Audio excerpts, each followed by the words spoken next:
lights are out and you stumble in the dark. You kept pushing on, but then you went too far. When your ship has sailed and all your dreams are lost, everything is wrong, you feel like it's your fault. Just remember, I will be there for you, baby. Remember, there's nothing out there to get you, don't forget it. When life throws lemons, just call me.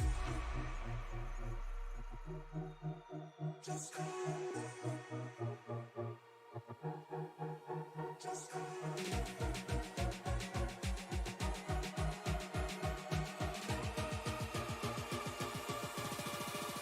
Just call me.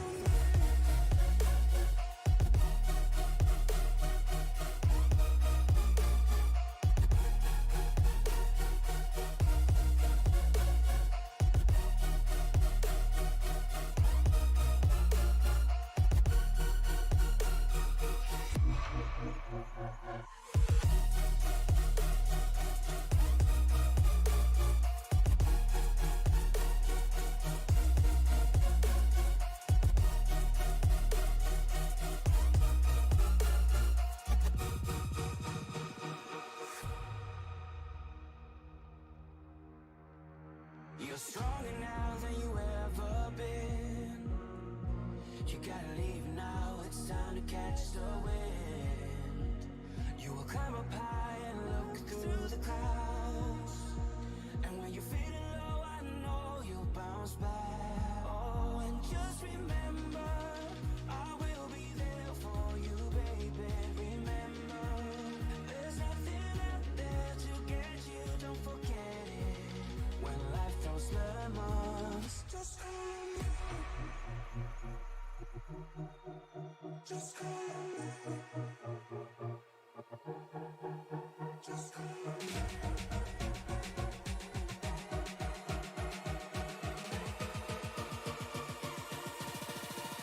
Just call me.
Good evening, race fans, and welcome once again to the Boughton Enterprises LLC ECR NextGen Cup Series live tonight from Talladega.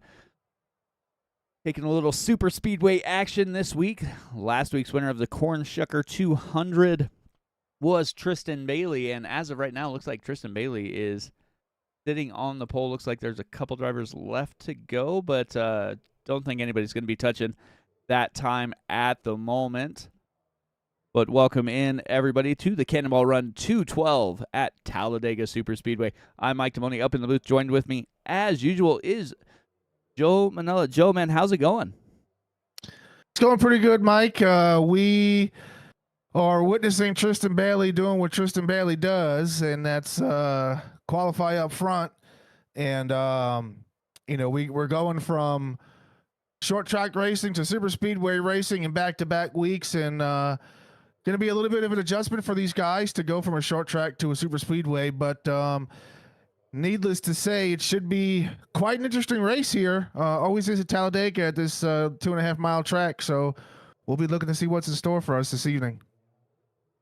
Yeah, definitely. We do have quite the race. 2.5 miles. We got 80 laps here, 5 sets of tires, green, whites, and checkers as usual. 28 to 32 laps for the fuel window. And be ready for using that faster pair.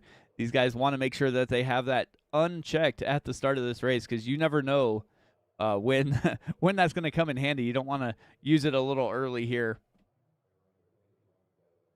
Yeah, definitely not. You get into a situation where you maybe get a little bit of contact, and if you forget to uncheck that fast repair when you come down the pit road, you might only have 15 seconds of damage, but that fast repair is going to be gone because it's going to get used up. So it's better to be be smart, understand what's going on with your race car and your in-car controls, because that fast repair, if it gets used up, it's going to cost you. So. Yeah, it definitely is. Looks like qualifying is just about wrapped up here. And, yeah, surprise, surprise, Tristan Bailey on the pole. Ethan Brooks, though, looks like he shot up there to P2. So he's going to start on the front row for the first time this season. Guys, yeah, first 4 drivers looked like they're only separated by about 200ths altogether. So really good qualifying times for these guys.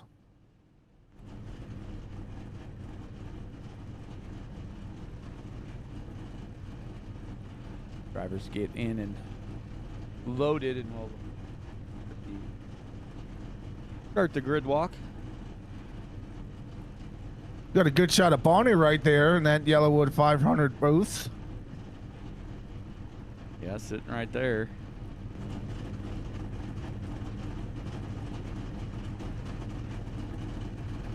I mean, I know when I go super speedway racing, it's like that double-edged sword. Either you qualify up front and try and outrun the trouble, or what I usually wind up having to do is kind of float to the back and avoid the calamity that is super speedway racing. Yeah, because it's not a question of if, it's when, Mike, because at some point it's coming. It's very easy to make a mistake here, even though it's super speedway. You'd think that, just pedal to the floor and drive around the corners, but it's a whole lot more than that.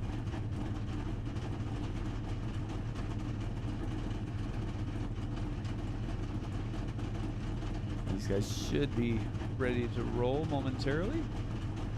We're waiting on Verdict to get going.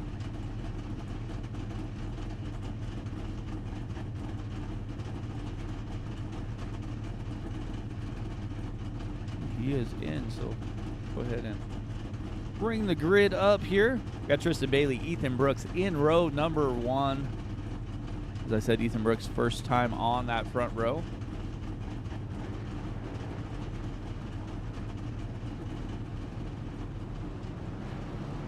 There we go. Tyler Burden, Aaron Miller in row 2. Row 3, John Osborne and Brian King. Pete Walsh, Randy Meeks make up row 4. Finishing out the top 10 is Adam Boughton and Dwayne Verdict.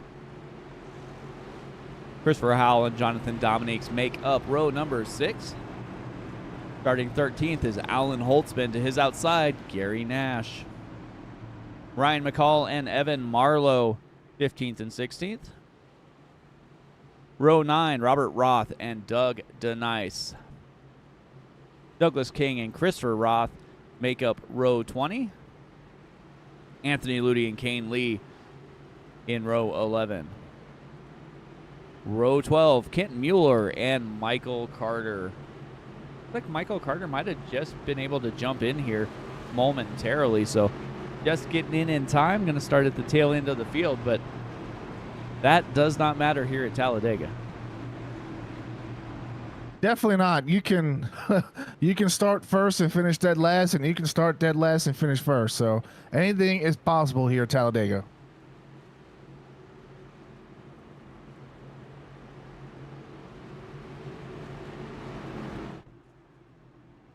Coming through 3 and 4 now.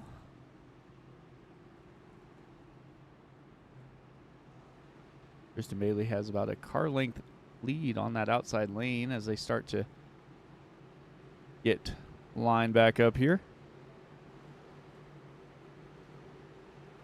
And the one thing to remember at Talladega, the start-finish line is clear after pit exit too.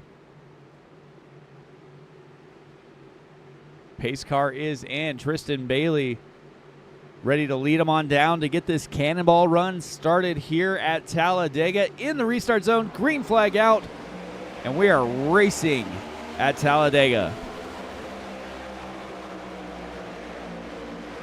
Yeah, I'm curious to see what the strategy is going to be for Tristan Bailey. If he's just going to run the bottom, or if he's going to try and control both lanes or run the top. Because you can kind of do a little bit of both, or a little bit of everything here. Yeah, Tristan Bailey got teammate Tyler Boughton hooked up right away, and they are making that bottom lane work here as he's got almost a car length lead. It looks like Osborne's starting to close in there too. A little bit of a gap there with, I think that was Pete Walsh kind of bouncing around a little bit.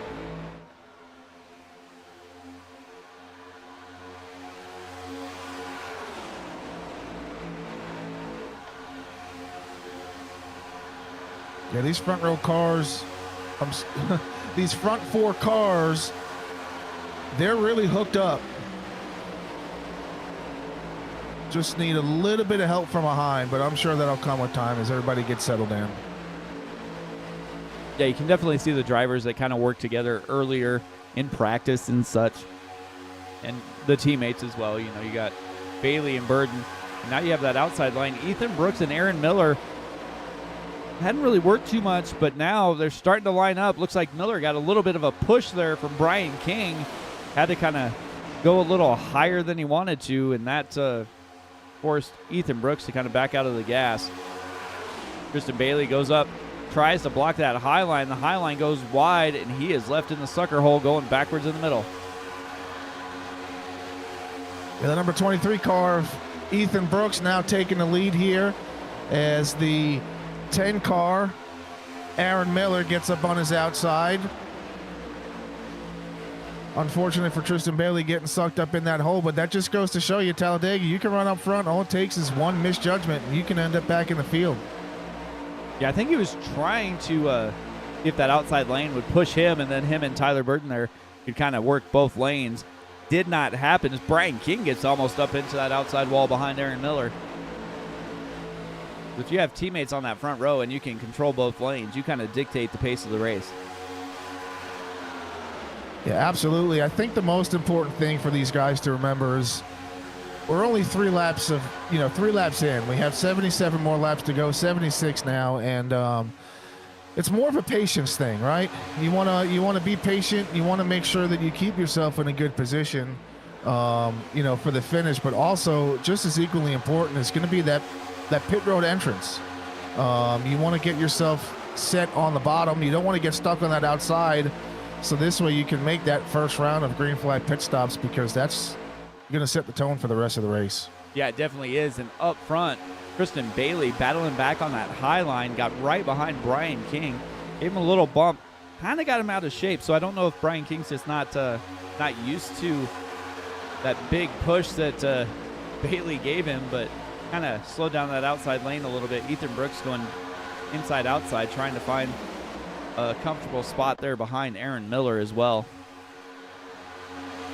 Yeah, Mike, you can never really prepare for the push, right? You know what's coming, but just every time it happens, you could just never prepare for how the car is going to react. It all depends on how hard of a push, if they get the right angle up on the bumper, or if they're straight on. And so I can definitely see why he was a little bit uncomfortable with that.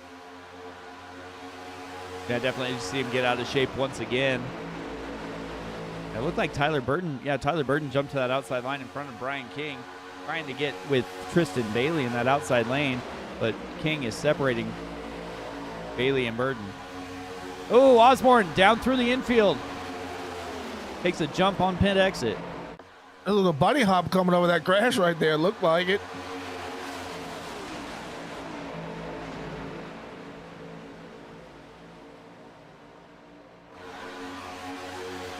Got himself a black flag for pit exit, I do believe. But Oh, probably going to do that because that was out of his doing. I always hate when that happens. Get wrecked and shoved down pit road and you get black for it.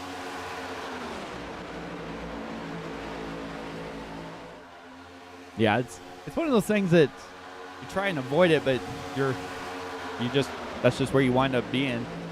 You stay out of everybody's way, the race stays green, and you would have to serve that black flag. That would kill your race. For sure. It's hard enough to stay, in a pack, let alone try and come back from a lap down. So.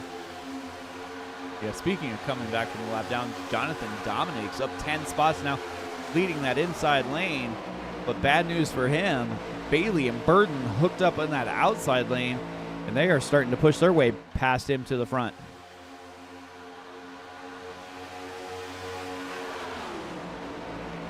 That 20 car, Randy Meeks, he looks like he's just a little bit out of shape but behind Burton and Bailey.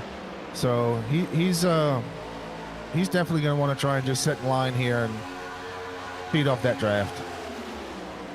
Yeah, that's one of the hard things, though, about super speedway racing. Everybody thinks it's easy because you can, if you wanted to, you could try and just hold your foot to the floor and just kind of drive around here in these next-gen cars. That's not necessarily true because you can get some massive runs and have to let off the throttle before you run over the driver in front of you.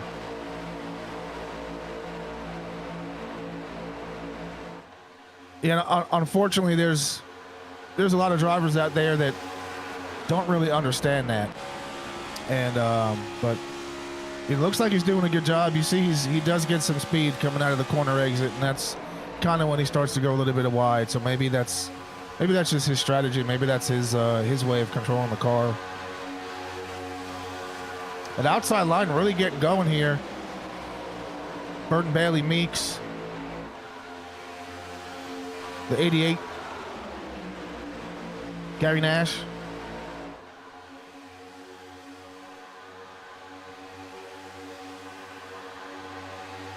Gary Nash putting in a performance, up 4 spots there. Diving down to the inside now goes Meeks. Yeah, a little bit of a risky move, right? Because, everybody here knows that the middle and the high line is the preferred line, being that you get so much momentum coming out of the corners. But they had a run, they took it, and it's kind of worked out for them because they're still sitting out in front.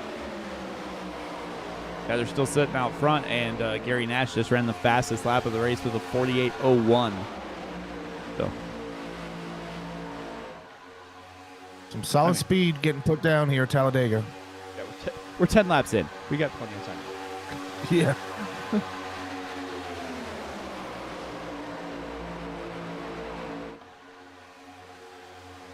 Little moving and shaking as in the mid of the pack as we see Brian King getting down back on that inside line.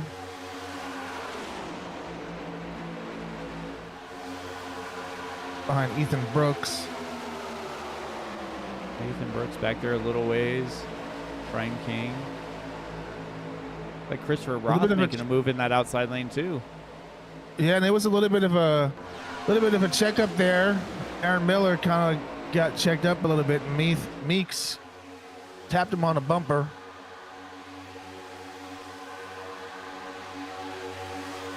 That outside lane took advantage.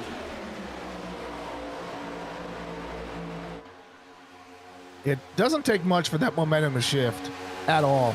Half a mile an hour Yeah. to a mile an hour, and it's a bottleneck, and then you know the opposite line just takes advantage of that. What a huge disparity there around Brian King, Ethan Brooks, and Pete Walsh.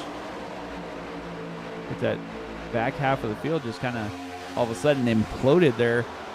3 or 4 car lengths between them. Yeah, that'll start to happen as guys decide that they want to move up or down to the line that's got more of that momentum, and if they do it in sort of staggered fashion, it's going to create a 3 or 4 car length separation every single time.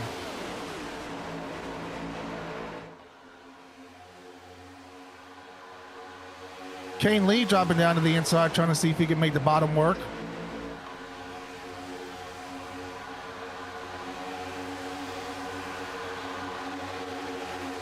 Being pushed by Alan Holtzman. Everybody trying to figure out what they can do to try and move to the front.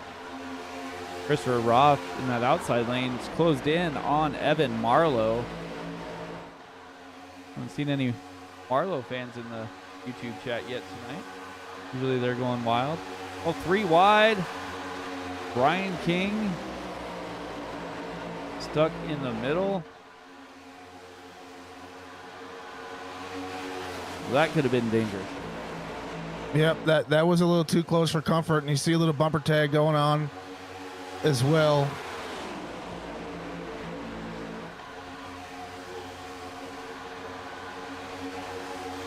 Brian King diving down to the inside. Got no help though. He's going to have to move up, which he does.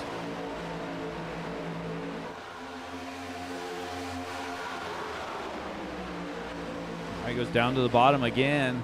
Christopher Roth down there, but nobody's really with him. Oh, and just as I said that, looks like got a little help there from Pete Walsh. It doesn't look like anybody's really working together in that bottom lane. They're just kind of there out of convenience and not really pushing each other very hard. Yeah, you see some of these drivers, they're shifting up, they're shifting back down, and you know, although it might be, you know, they might be doing it with good intentions, but you know, you drop down like that on the inside lane and there's nobody there to pick you up and push you forward. The only thing it's going to do is send you back, as we see the top line really starting to get formulated up. They got more cars in that row, which means they're going to have a little bit more momentum because of that draft. Yeah, you can see Douglas King. He was towards the back of the pack here, and now all of a sudden he finds himself fourth in that outside lane. Jonathan Dominic's up there as well, and looks like Ethan Brooks also trying to make his way up to that high side.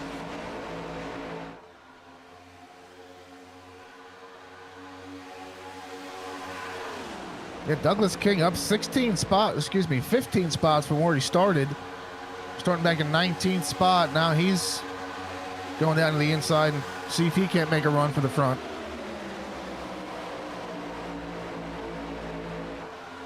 But just like I said before, if you dive down there and there's no help, you're going to be caught out, and that's exactly what we're seeing happen. There's Brian King about 7 car lengths now back from the front of that pack. Yeah, you try and think, hey, I can get down there and make a move, and you just can't by yourself. That time there, it looks like we had a little bit of everybody deciding to go at the same time, and then backed out a little bit. So looks like Ethan Brooks is going to wind up going backwards as well. Dominic's fourth in the high line.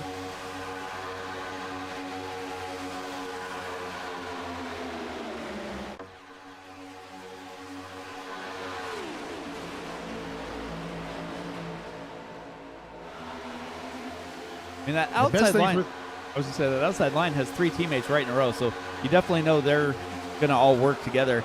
That inside line doesn't seem to have that continuity.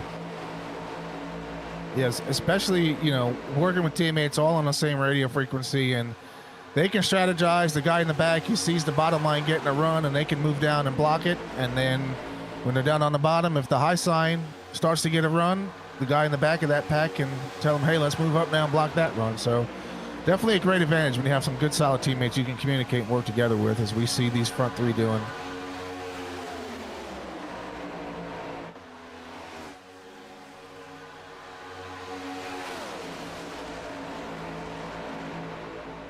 Lee moved up to the high side, trying to get behind Dominic's to get moving towards the front. Alan Holtzman leading that bottom line again, but nobody's going with him. Ryan McCall makes a pass on the high side.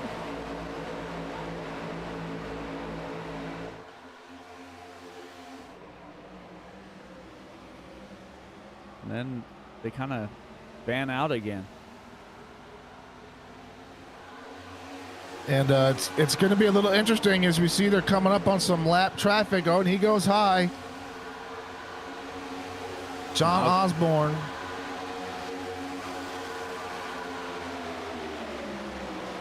Unfortunately succumbing to a lap down. Yeah, I was going to say, after he lost the draft, taking that the jump through pit lane there, he was going to lose it pretty quickly, but he's back in line now. He can hang out. No real danger of losing this lucky dog spot at the moment, as everybody's still well within the draft. Yeah, and then there's really no need to try and make your way back up, to the front and get in front of Tyler Boughton, because I mean, when the caution comes out, he's going to get his lap back. It's not like he needs to really fight. Yeah, definitely not. As you see Evan Marlowe pull out. And he just might have been getting a little hot there as he pulled down to the bottom. Got that 21 Chevy some air. Now he has Ryan McCall giving him a little push there as well. Teammates on the bottom as well now, so trying to control both lanes maybe.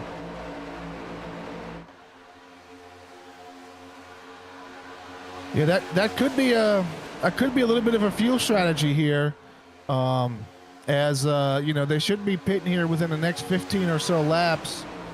So maybe because when you're up front, you're using a whole lot more fuel than the guys behind you, because you have to stay full throttle, and the guys behind you, they can kind of feather a little bit and go down 75-80% through the corners and save some fuel. So could be a strategy thing here. Yeah, Marlowe jumped up to the high side, got in front of Tyler Boughton, so same three cars in the high line all switched around. Ryan McCall makes his way to the high side. 4 teammates all hooked up, but that bottom line is beginning to come in here with that 59 of Robert Roth getting a massive push from Pete Walsh. And he's going to be battling for the lead as they come out of the corner here.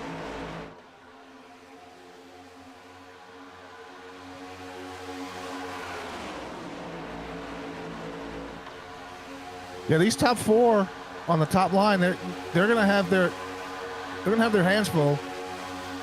This bottom line really seems to be hooked up and running about even with them now. So neither line really has an advantage at this point in the race. Now it'll be interesting what strategy happens on this pit cycle. You want to get down to the bottom. You want to pit with teammates, because you do not want to be the guy that comes down by yourself. Yeah, absolutely not. Especially if we stay green here. These guys are going to have to make 2 pit stops. So 2 green flag pit cycles can really shake up what happens in this race.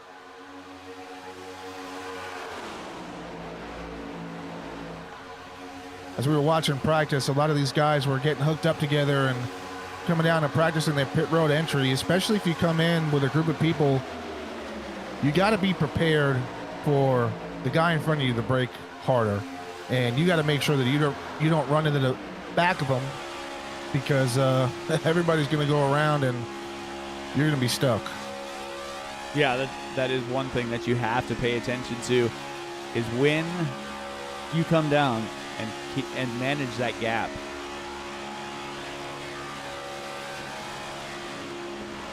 I don't envision anybody pitting here before at least 27. So got about 5 laps. Yeah, and if we know anything about Tristan Bailey, Tristan Bailey likes to push to the absolute end of the pit window, so I'm curious to see how him and his teammates strategize these pit stops. Because as teammates, you know, you're all running up there together. You want to pit together, you want to leave together. Yeah, and I'm sure the 9 and the 06 there have a little bit less fuel than everybody or all their teammates around them, as both of them were leading the race for quite a little while there.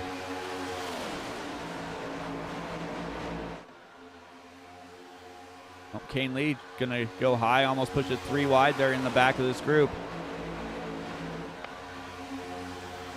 Alan Holtzman trying to go with him.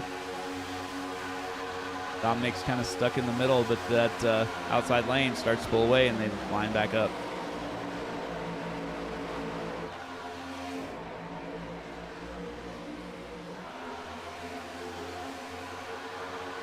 Still kind of early for some three wide racing, but you know, we are at Talladega. The track can support it. It's just you know, who wants to make that push and who wants to make somebody else feel uncomfortable being stuck.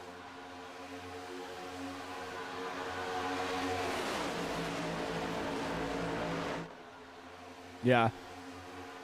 I don't, with the way these guys have been running, I don't know that I'd try and push it 3 wide too much, because they added that extra 10% horsepower here, and they seem to be putting it to good use.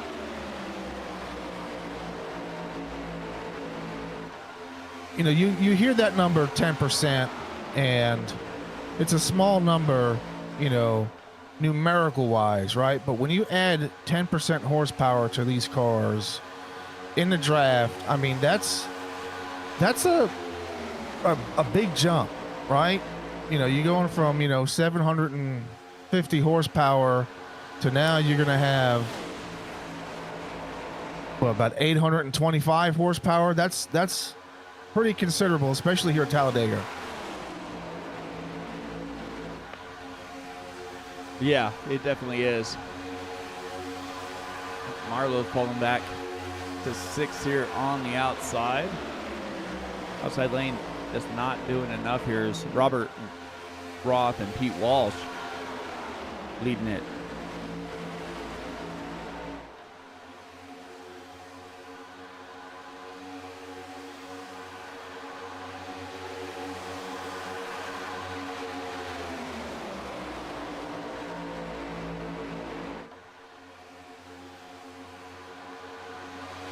Only thing the top line really has to do is just stay hooked up over the course of the next few laps. They'll gain a little bit more momentum, and they should pull even and potentially even pull ahead.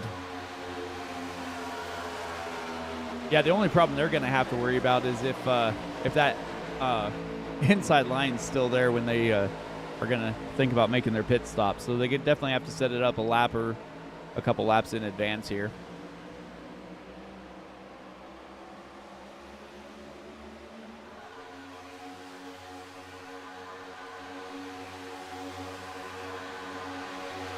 And we're within that window here, so we'll see if anybody elects to come down anytime soon. Yeah, because what was that window? 28 to 32 laps, right? Yeah, so yeah, about between now, they got about 4 laps at most to figure this out. So they're either going to have to try and wiggle their way in or push up to the front. But the way that bottom line is running, all those cars and how well shaped they are, it's going to be pretty difficult. Yeah, you're definitely gonna want to have that inside lane hit pit lane first, and everybody's calling out pit stops right now.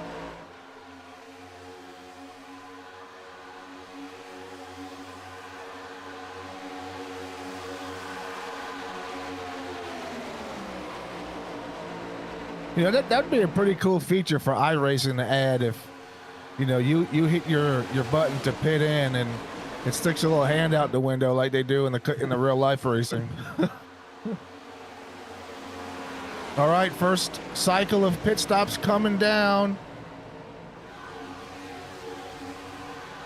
Looks like everybody making it into pit road safely, which is a nice thing to see.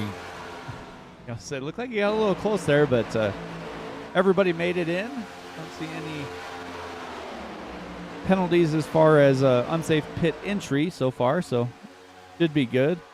And I imagine all the rest of these drivers are going to be coming down this time by.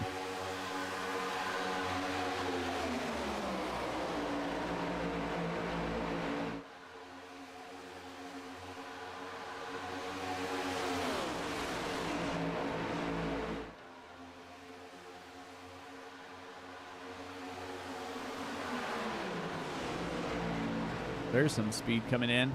Oh! There goes half the field. The 06 around. Wow. The 90, the 21, the 45. That's what I'm saying. You got to be careful with your pit road entry. 06 McCall more than likely is going to use a fast repair here because he's got some pretty significant nose damage.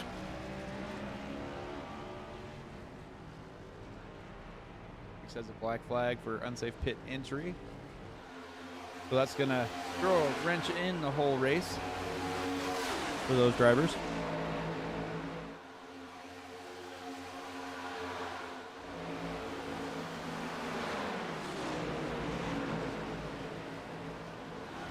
Round 3 coming through.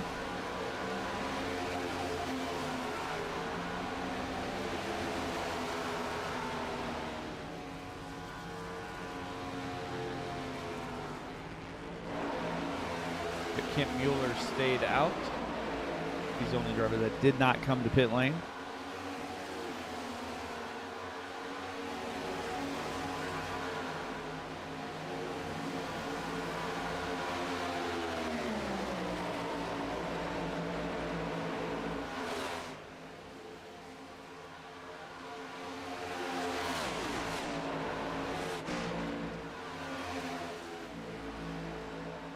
And he will come down now.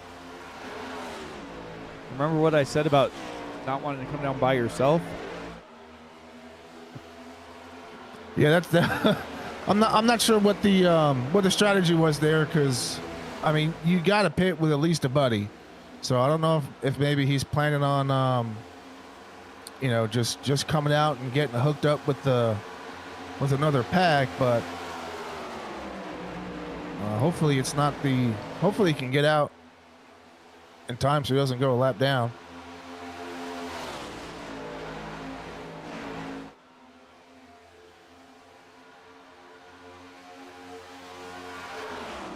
And so we got Marlowe, Burton, and Osborne all a lap down after that pit road calamity.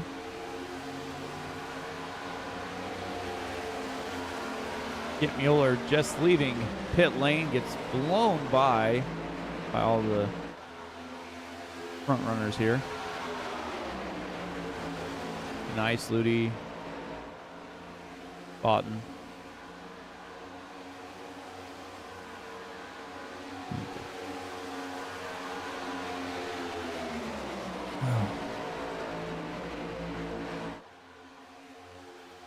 These all drivers. Last pit on lap 31. So it looks like running a little bit longer seems to be the answer at the moment. Brian King is the first driver who pitted on lap 29. Running in P6. Kristen Bailey back in 10th.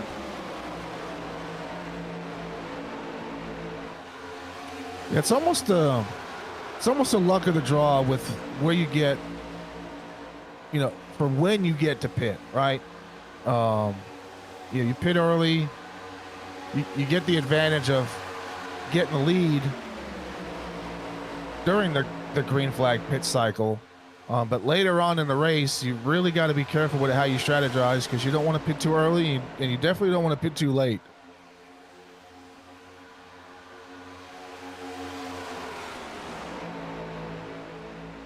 Yeah, that right there just all went into their toolbox. Like, okay, so we pitted here. This is what happened. This is where we came out.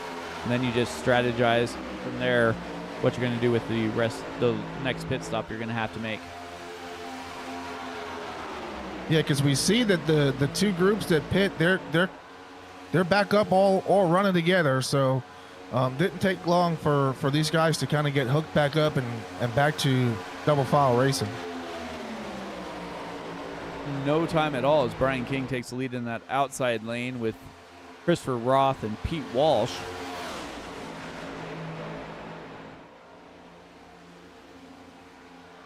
Denise Flutie, Boughton, and Burdick all in that inside lane. Yeah, I wouldn't be surprised if King, Roth, and Walsh went down in the bottom and tried to keep it a single file race, because they've got some separation, but that bottom line could get some momentum. And oh, I thought I heard it. Yep, contact right there. 62 goes around, back up into the wall.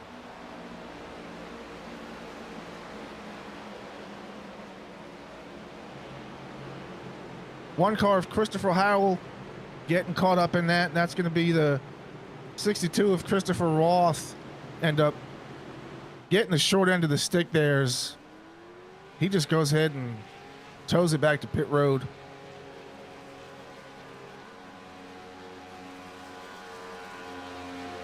Yeah, I just jumped there. Let's go back and take a look here. See what happened.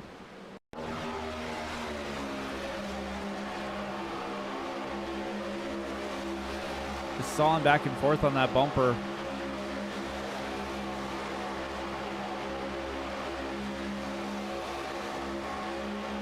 Trying to keep it straight.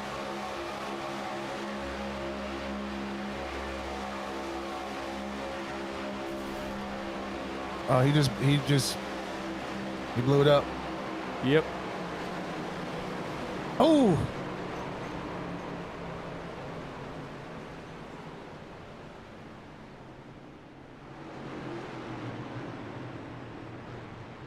I thought I was going crazy there for a second because I heard a motor blew, but I didn't see a wreck. And then we switched camera angles and I see 62 going around. So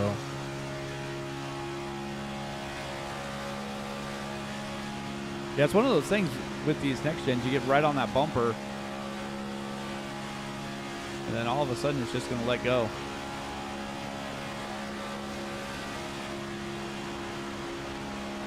I mean, I get what he's trying to do. They're trying to hook up and really pull away from that pack behind them, but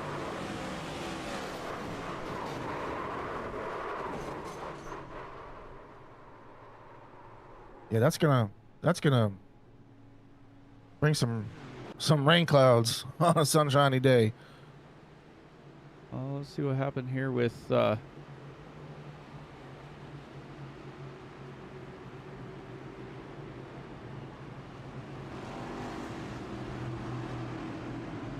what happened here.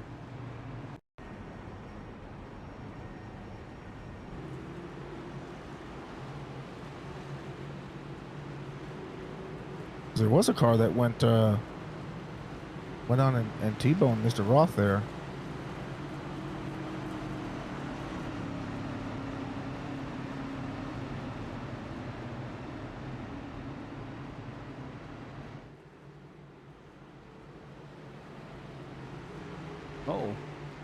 Oh.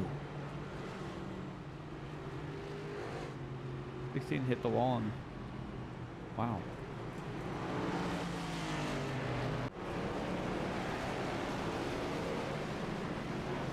So King and looks like Marlowe there. Everybody coming down pit lane.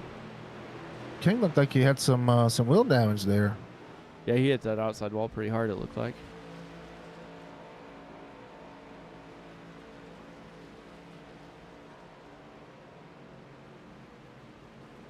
Looks like Osborne's going to stay out and get that wave around to get back on the lead lap.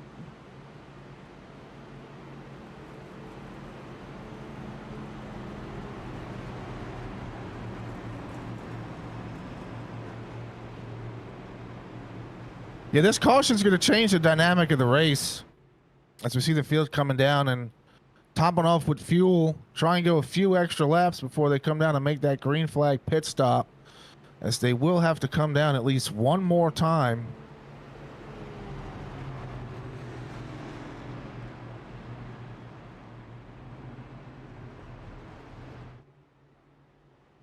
Tristan Bailey coming out on top there, winning the race off the pit road, getting back up front.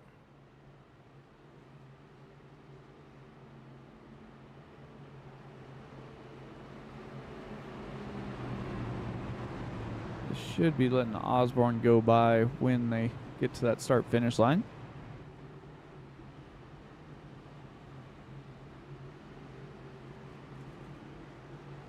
Osborne having a little connection issues there. Douglas King back down pit road. Howell back down pit road. Dominic's back down pit road.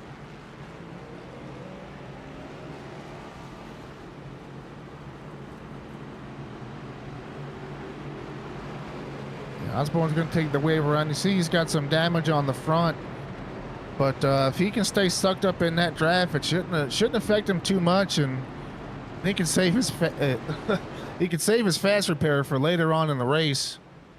Get his car fixed up, and hopefully he'll be able to make a push back up in the front. Yeah, with only 23 cars on the lead lap, you can kind of take that chance here a little bit.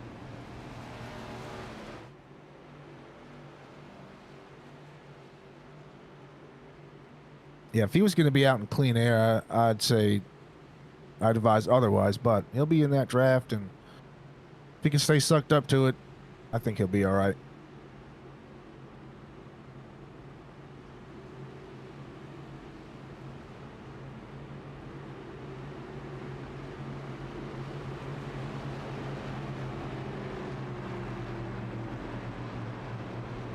Lights on the pace car are off, so that means we will be going green this time by.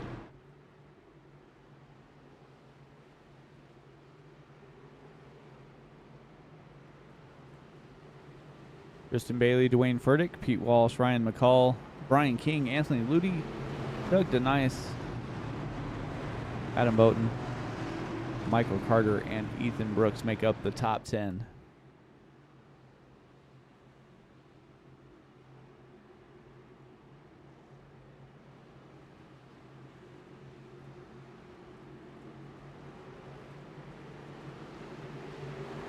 I don't see any friends for Tristan Bailey up there at the moment, or any teammates. Dwayne Furtick in the outside lane. Pace car is in. Bailey with the button as they get ready to hit that restart zone. Green flag is out. Little hard check up there. It looked like Pete Walsh in the inside row. Yeah, just a miscue on an anticipation of Tristan taking off.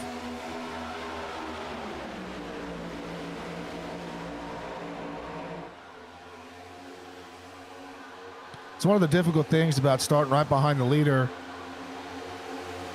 is you're at the mercy of the leader, right? And you try and anticipate when he's going to go, and more often than not, you don't time it right. Yeah, and it's so important here at the super speedways, trying to time it just about perfect. Otherwise, the leader will get out there too far, and that outside lane's going to pull away, or you run into the back of the leader. You know, and I think Tristan Bailey was a little smart. You know, I've seen in the past where on the restart the leader just pedal to the floor and gets a monster jump, and by the end of turn 2, the outside line flies by him, and you know the inside line catches him so quick, and it can cause a little bit of chaos and confusion as drivers want to get around him, but there's not enough room, and then they don't know exactly which way to go. Yeah, exactly.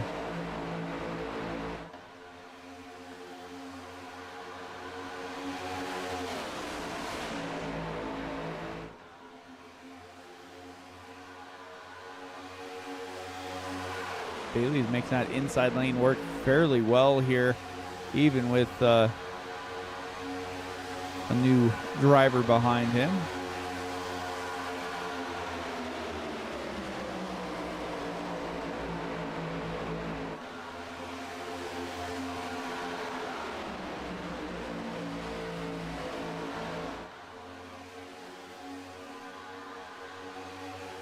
Amazing how everybody kind of bounces back and forth. Never really out of it here. No, definitely not. I mean, it's the way that the pack just gets shuffled around. It's like a deck of cards. You're on the top, you're on the bottom, you're in the front, you're in the back. You're all over the place. 3 wide action back towards the back.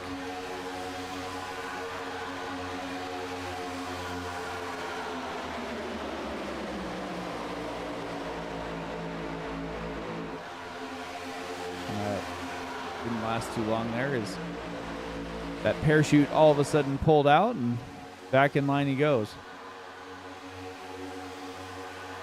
Yeah, not much help there for Adam. He wanted to, but just didn't have no help.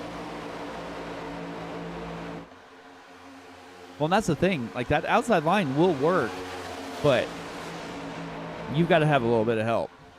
You can't just go out there by yourself. No, absolutely not. You go from, being sucked up in the drive, and you pull out and you get all that air on your nose. If you don't have nobody to push you through it, sayonara.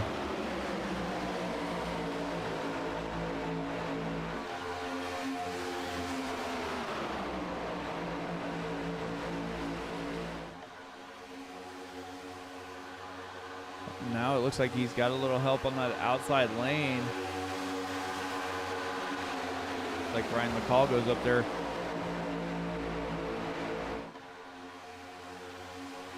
Ryan McCall going to lead the third lane as they're trying to push by the line in the middle. Yeah, they found something. They're on a surge right now.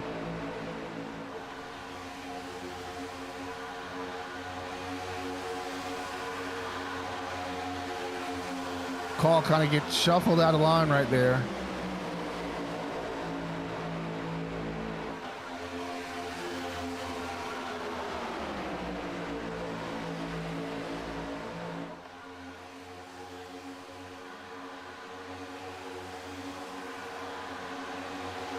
Oh, Christopher Roth comes down, pushes Dominic's down below the yellow line. Definitely bobbing and weaving in the center is Roth.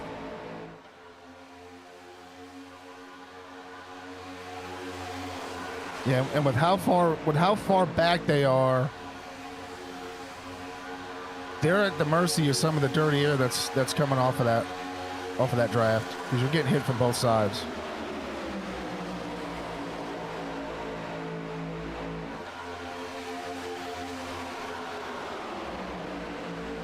Ooh.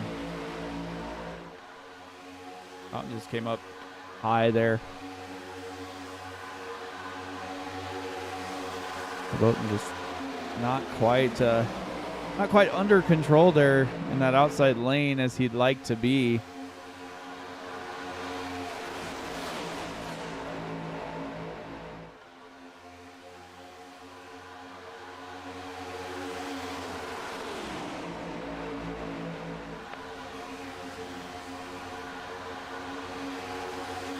Middle lane started to battle back. They're still in it. They just need to keep being persistent. Maybe a few cars will hop up there and lengthen that line a little bit. As you see the bottom and the middle line, these guys aren't necessarily all that hooked up. No, they kind of bounced all over the place there as Brian King, Robert Roth, and Gary Nash kind of pushed their way towards the front in front of Tristan Bailey. Bailey now giving a little shove there to the 59 of Robert Roth. Now that 3 wide's working a little bit better.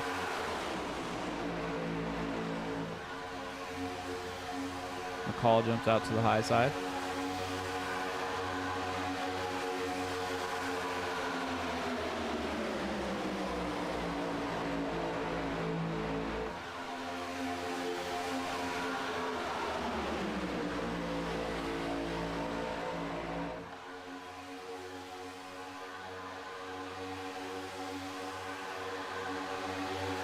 Robert Roth looking for the outside, maybe trying to get some air on that nose. Doesn't want to blow up like the 62 did. Yeah, some pushing and shoving in the back of the pack too, and some bobbing and weaving, as everybody wants to try and get hooked up, but not quite as under control as they'd like to be.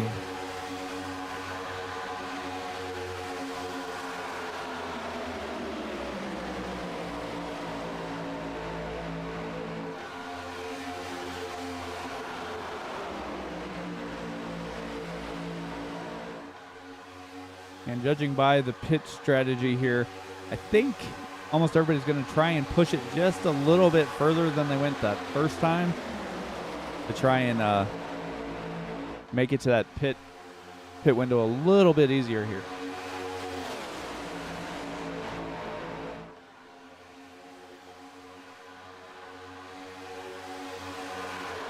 Yeah, just outside of that fuel window. Oh, little miscue right there. Brian King looked like he went to block the high line run and had to get right back to the bottom and block the bottom run.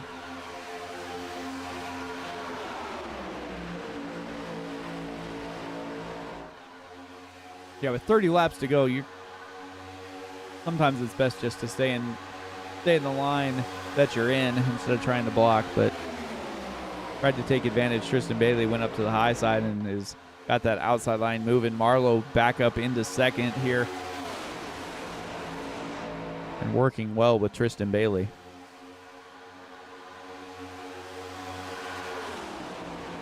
Yeah, and speaking of pit strategies, you know, if you're running out front, because I mean, there are some drivers that if they were to pit right now, they could make it on fuel, but it wouldn't be if they were in the lead. You can't make it on fuel here if you're in the lead.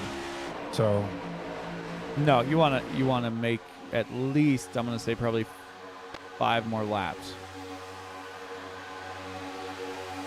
Yeah, I can get on board with that.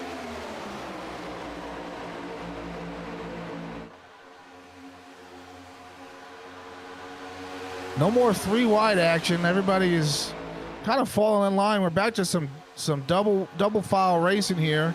A little bit 3 wide in the back, but first 6 or 7 rows are all pretty much side by side, hooking up.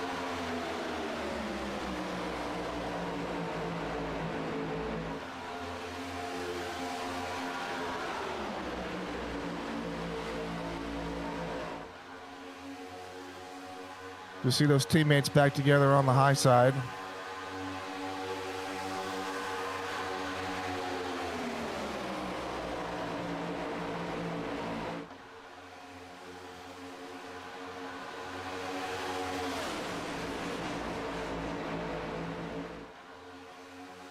Everybody just trying to figure out what they want to do here. Yeah, these super speedway tracks, it's one of those tracks you just want to make it to the end. If you can make it to the end, you got a pretty good shot at winning this thing. Yeah, and speaking of that, Tyler Burden made his way completely through the field here in that 06 Chevy and is right back up front now with Marlowe and Bailey leading that outside line once again.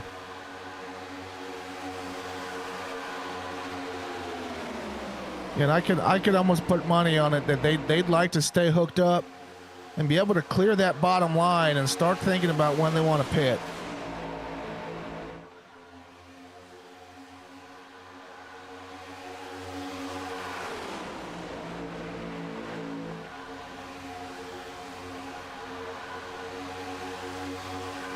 Here comes the 94 in that outside third lane. Just can't quite get anybody to go with him. Sticks his nose out there time and time again and just can't get anybody to pull out and help him.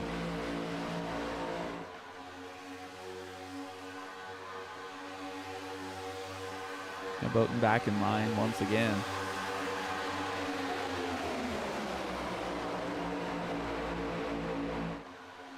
And then pulls back out.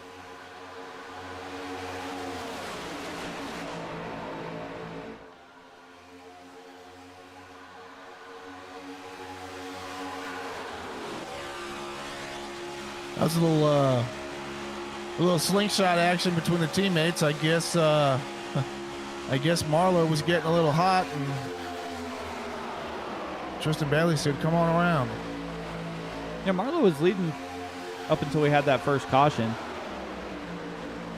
in that group of 3 there. So.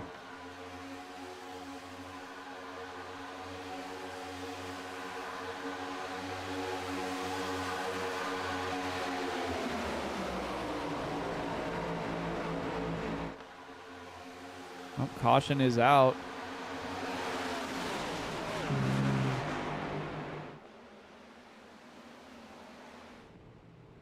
Another wrench thrown in there.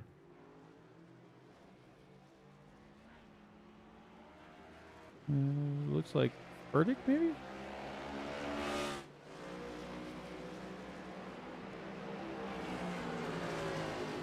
Take a look and see here. It looks like Furtick and Randy Meeks.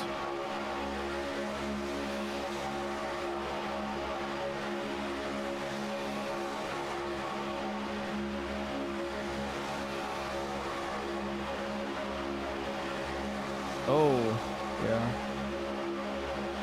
4 wide. Oh, Randy Meeks just turned down just a little bit.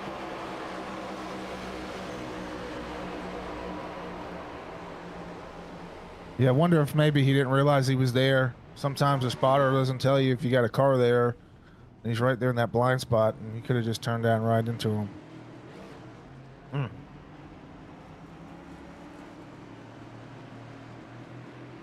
That's why you want to save those fast repairs. I know we still got 25 laps to go. Anything can happen from here, but these guys should be able to get their fast repair and get right back out there on the track.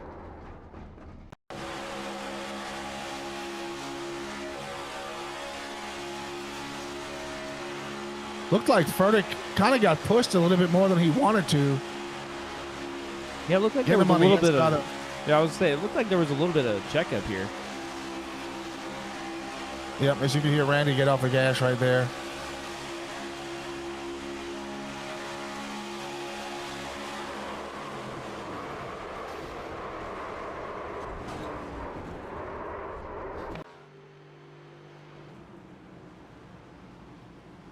I'd imagine everybody's going to come down pit lane. Yeah, I don't see why anybody wouldn't unless you're trying to get a wave around. Yeah, definitely. But with that being said, and everybody coming down pit lane, we're going to step aside real quick, show you some ads to pay our bills, and we'll be right back in one moment here.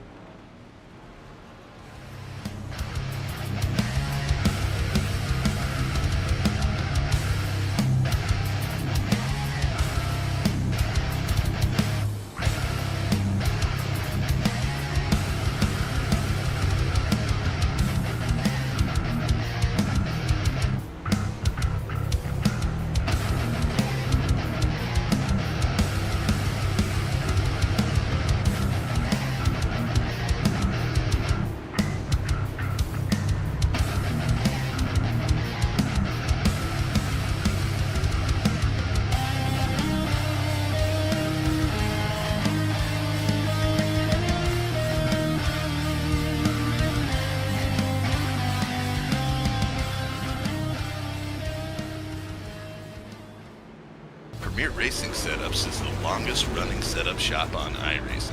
Our monthly subscription options start as low as $20 a month. We offer setups for dirt oval, asphalt oval, and road racing, covering a wide range of cars and skill levels. Built and tested by top-tier sim racers, this isn't just a business, it's a community of competitive drivers.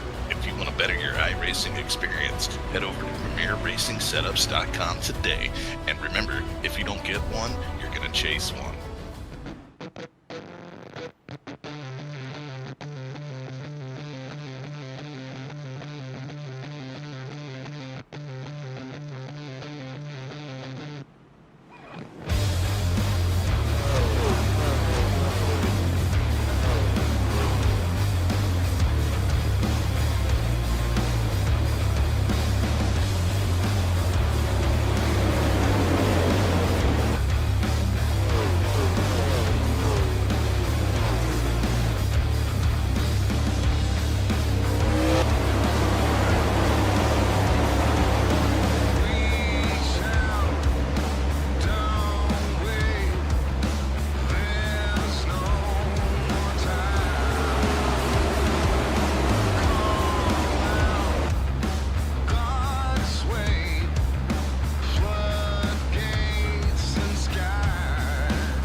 All right, welcome back, everybody. Didn't miss anything as we were side by side, and pit stops are complete. Everybody should be able to make it to the end here on fuel, pitting on lap 56, so should be good to go.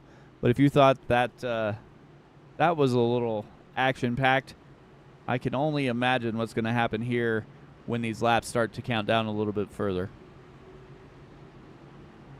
Yes, we'll be restarting here with 21 laps to go. This is almost getting down to crunch time. Everybody's going to start to get a little bit more aggressive. Might start to see a little bit more blocking, a little bit more risky moves to try and get shuffled around, try and get back up to the front.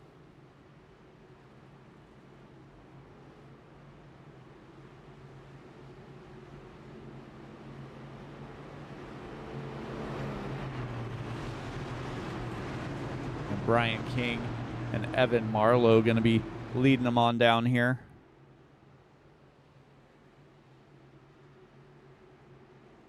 Kristen Bailey back into the second row.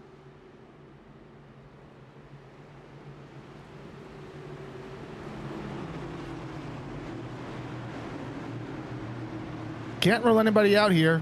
Still, anybody can win this race.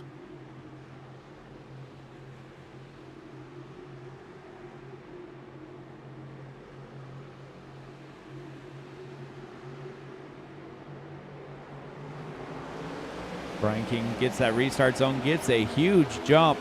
Not necessarily something you want to do here, especially with teammates back behind you.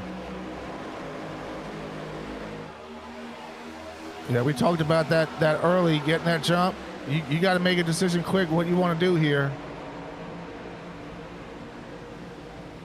95, Anthony Ludi going around into the wall.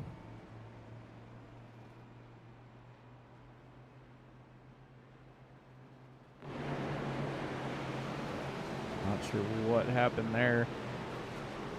Take a look here.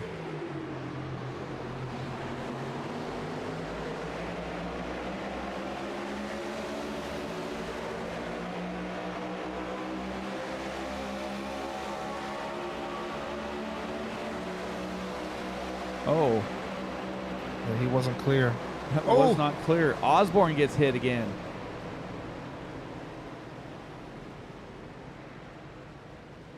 Wow. Poor Osborne. Yeah, if he didn't use his fast pair already, he's going to have to use it now.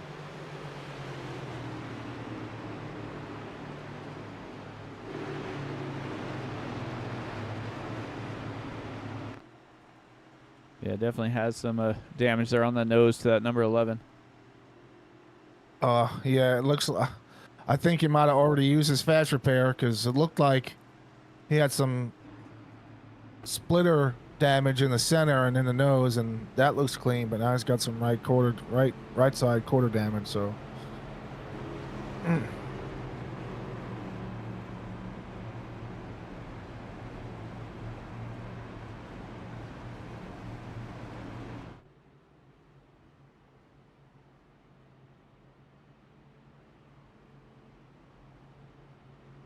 Well, once again, we'll restack him here.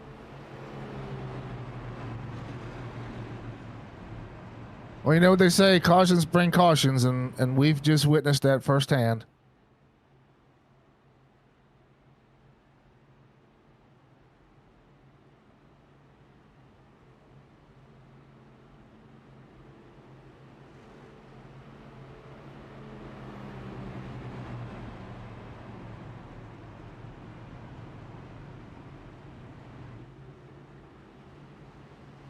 Typical super speedway. We've got a bunch of lap leaders here. Brooks, Nash, Marlowe, Meeks, Mueller, Denise, Miller, Roth, McCall, King, Burden, and Bailey.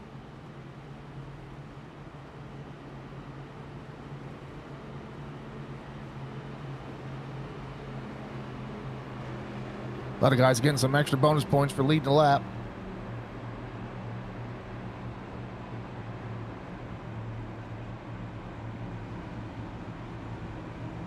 Well, looks like Osborne came in. And he's back out, so we'll just take a look here. Take a look, see. Yeah, no, still has damage. So Yeah, he's pretty banged up. definitely a pusher, not a leader.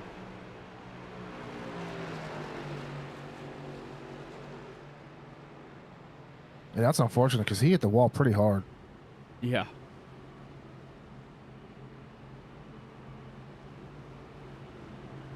Line up once again. King, Marlowe, Bailey, McCall, Miller, Pete Walsh, Robert Roth, Dominics, and Alan Holtzman with Gary Nash rounding out that top 10.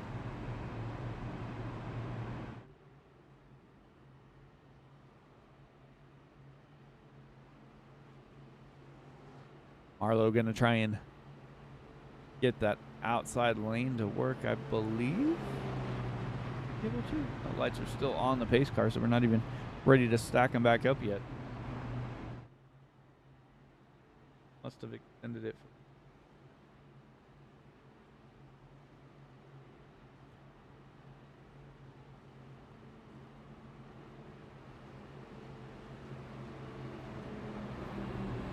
So under 20 laps to go when we take the green. And this is going to be where you have to race smart. You're late in the race. You've got some guys who've used fast repairs. You got to drive a little bit more cautious, a little bit smarter, and as equally as aggressive if you want to put yourself in contention up here to win, if not get a solid top 5, top 10 finish. Well, that's what they always say, you know, super speedway racing is the wild card race. Well, if you're in position to walk out of here with a top 10, you do not want to jeopardize that. So maybe you played a little safer than you would normally. Yeah, absolutely. It's one of those, you know, like I said before, you just want to make it to the end.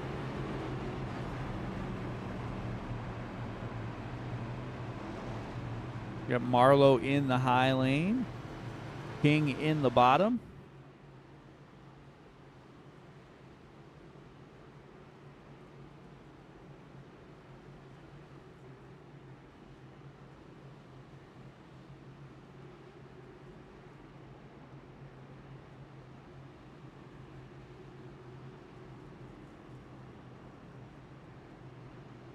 We got teammates kind of in that outside lane. Brian King, free agent driver here, looking to see if he can get that number 31 Chevy victory lane here.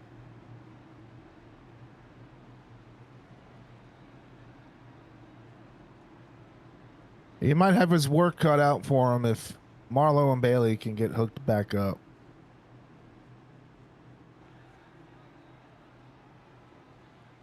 Yeah, definitely seen how they work together. Got McCall also in that outside lane.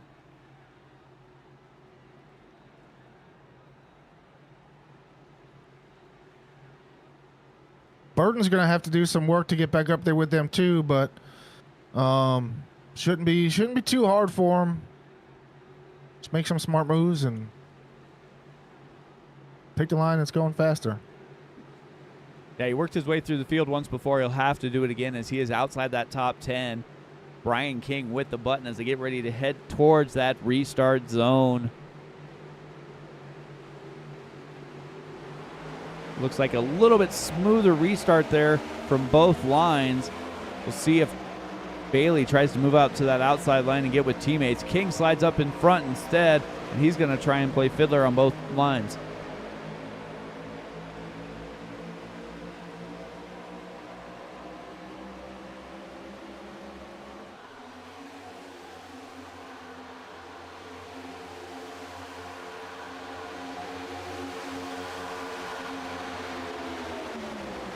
I was thinking with Bailey would try and move up to that outside lane, but didn't do it. And then when King went to the high side, I thought Marlowe was going to slide down in front of Bailey, but that didn't happen either, as they're down to 18 laps to go here in this one. Yeah, I'm going to be paying attention to that outside line. As soon as that outside line gets a run, I wouldn't be surprised if Tristan Bailey gets up in front of his teammate.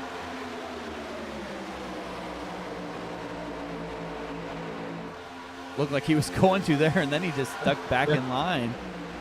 I think he's trying to wait for Marlowe to get up there, not to slow down that outside line, but give him enough time to give that push, and he will do just that. Bailey to the point.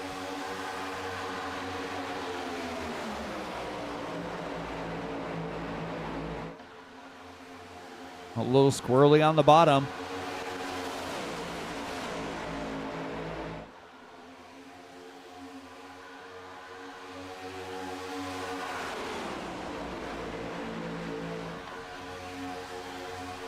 Like Robert Roth and Aaron Miller not quite lined up there. Kind of a little bit of a, a little bit of a mess there. Second and third behind Brian King in that bottom lane. We'll see if these guys elect to stay up high as they roll through the backstretch.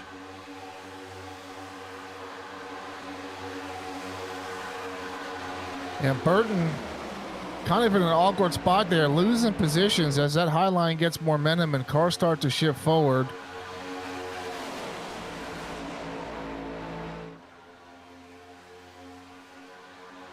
It is all Bailey and Arlo leading that high line.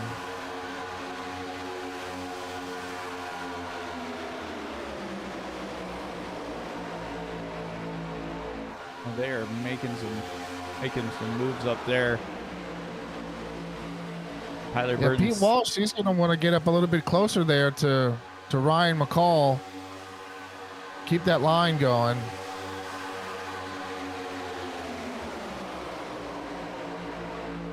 Tyler Burton just forced it 3 wide in the middle as Christopher Howell behind him, trying to get out to that outside line, make room, and he will do just that. Dominic's up to the wall, and that's going to put that parachute on that 45 machine as Tyler Burton now is running in 7th place almost, and now he gets right behind his teammates there, and they have a massive run going, 4 in a line.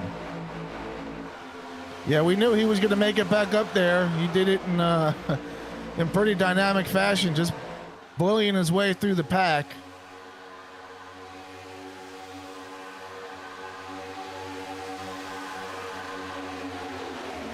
I didn't touch anyone, just kind of said, I'm here and I'm going to go to the front. Brian King, massive dive from the high side down to the bottom, trying to take advantage of the draft there.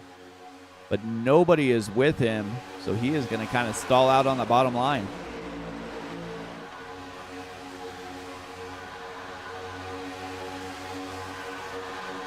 Yeah, these front four, they're really in a position now where they can kind of maintain both lanes.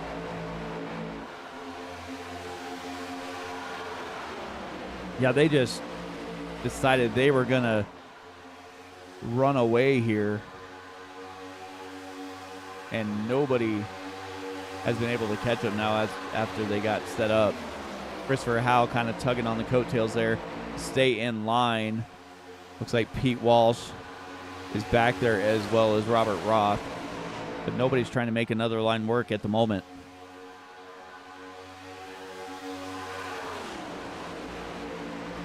Yeah, for a second there, it looked like almost the entire top 10 was single file on the outside line.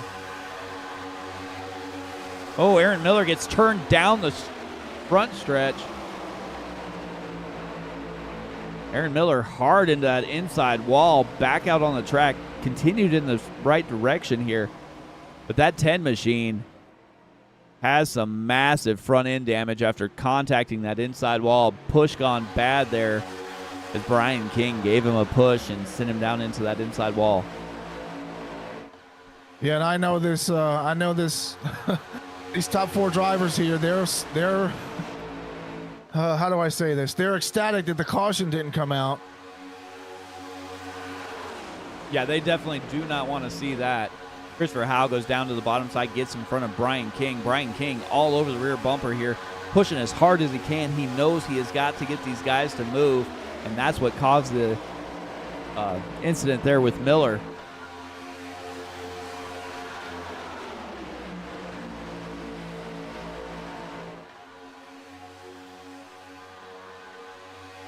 Al King and Kane Lee on that bottom lane. Starting to get tight. Starting to get tight as we see Christopher Howell trying to get up there and do a little bit of side drafting and gain some more momentum, which is looks like it's paying off. Yeah, they're definitely moving towards the front here. They can't quite stay lined up, though, as you see them all kind of fan out a little bit there. But so does that outside lane. Outside lane, massive run now. And they're going to get 3-4 cars clear.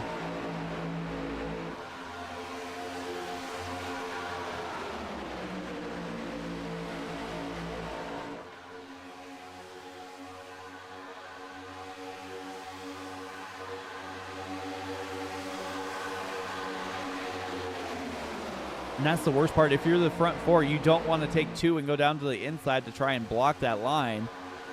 But at the same time, that inside line starts to get a run. You're going to have to make some decisions in a hurry.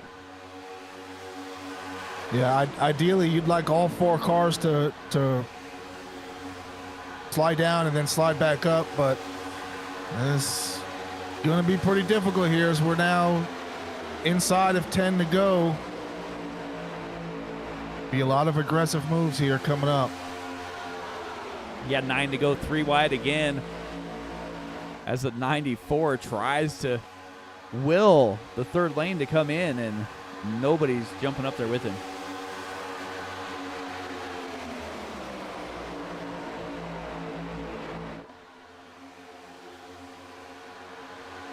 A little separation here of the front four. Going to allow that inside lane to get some momentum here. Brian King, Christopher Howell pushing their way towards the front.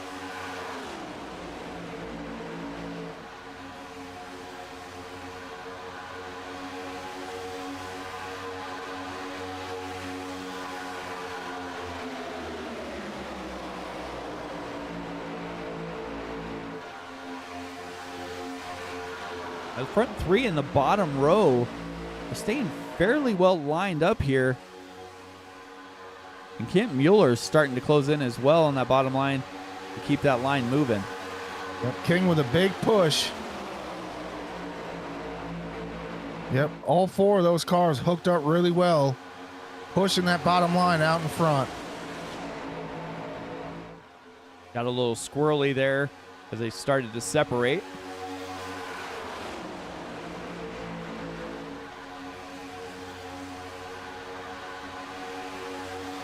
A little loose. There goes King. Kane Lee almost gets turned. That's going to allow that outside lane to gain some momentum again and battle back inside that top 3. Look at John Osborne sticking his nose in there just outside the top 10 bubble. Even with all that damage, he's still making it work. Brian King pulls out, goes to the high side. Tristan Bailey gives him a shove.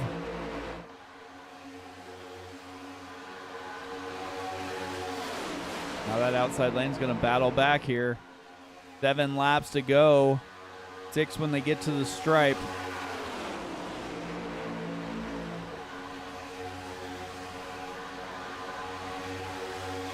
Inside line's got something working for him as we see a third line starting to form up towards the back. You got to start doing something here.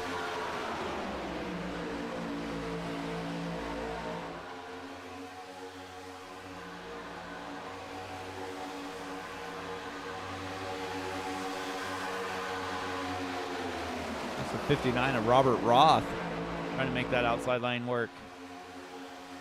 It looks like they're slowly starting to creep up. Not sure if they're going to have enough juice. So they started to, and then they got all out of sorts, and now they lost all that momentum as they broke back out. Brian King leading that outside lane, going to slide down in front of Christopher Howell.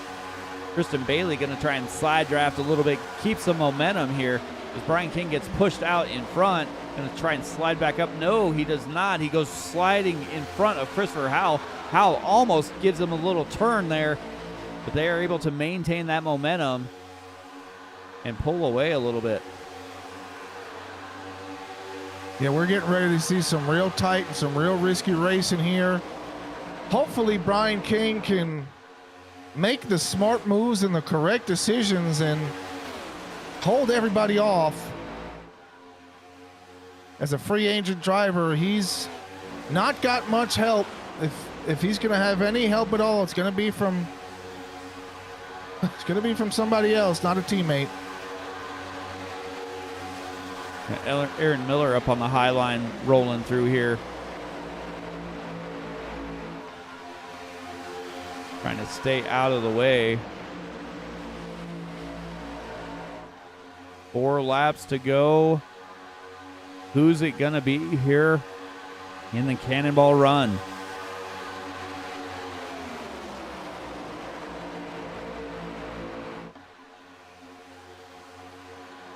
Oh, that inside line, with how close they're running, be careful that that engine does not pop. We've seen it happen already here tonight, and they are working pretty hard on the rear bumper of that 31 machine. Yeah, Christopher Howell right up on that bumper the last 2 or 3 laps here, so he's definitely going to want to keep an eye on his temperature gauges. That inside line's really got all the momentum as we see them playing some bumper cars off of each other's bumpers here. A little shifted and shaven.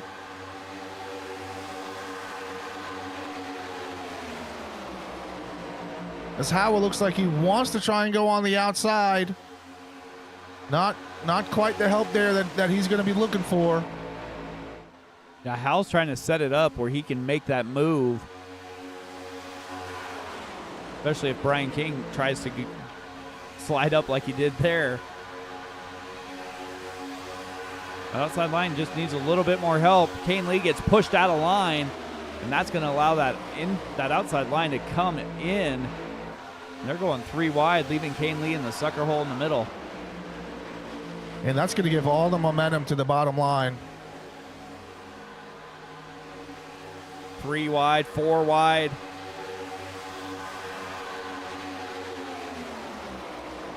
Furtick and Osborne trying to get hooked up. I was say, don't look now. Here comes Furtick and Osborne. Sideways goes Marlowe. Sideways goes Ryan McCall. Almost made it to the white flag. Yeah. Yep. Well, once that started happening, I knew it was coming. And if it wasn't getting exciting before, it's going to be exciting now with a green-white checkered. Yeah, I saw Marlowe go sideways right in front of McCall. And then McCall goes sideways. All started here with Kane Lee getting pushed out of line. Marlowe gives Bailey a bump. And then here comes Burton.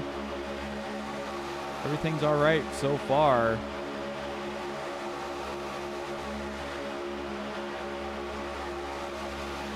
Oh.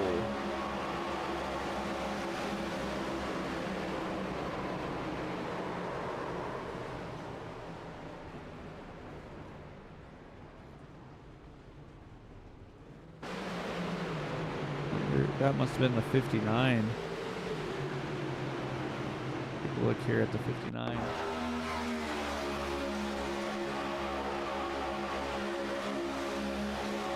Yeah, 59 gets a run in front of Holtzman. Going to get into Kane Lee. Then he's going to get... I think he's going to get another bump here. No, not quite. Slides right off of Kane Lee and turns Marlowe. Yeah, it looks like a little bit of net code there also, but still.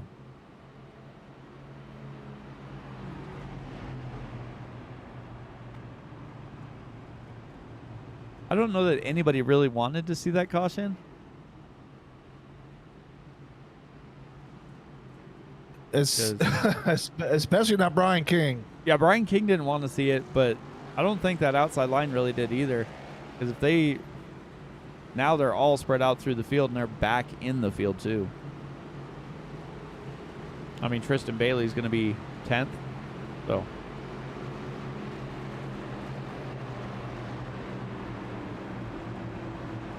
Yeah, the whole entire field got shaken up right there. And yeah, we see Michael Carter. He's definitely got himself in a position to go for a win.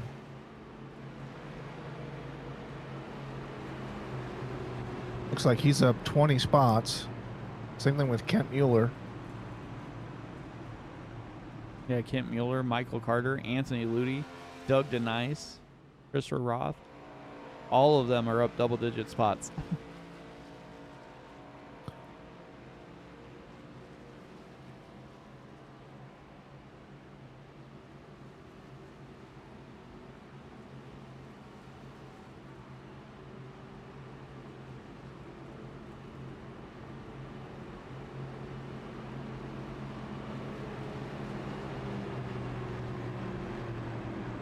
Four cautions for 11 laps. 21 lead changes tonight. Holy cow. Lots of moving. I mean, that's just super speedway racing. You get Tristan Bailey, who was running, top 5 the whole race, and now he's down to 10th. And you got Kent Mueller, Michael Carter up 20 spots. So I mean, it's not so much skill here at the super speedways; it's luck. Yeah, avoid the calamity, and you'll do all right. I mean, I don't know. I mean, Osborne has been involved in almost every calamity, and he's running top 10. So. Yep.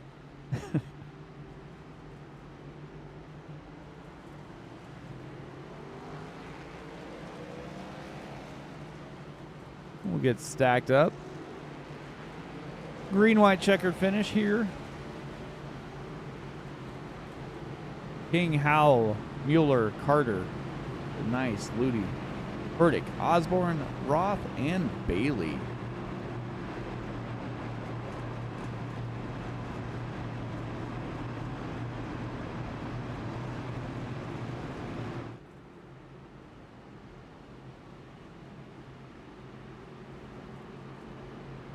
It does look like King has chosen the outside line.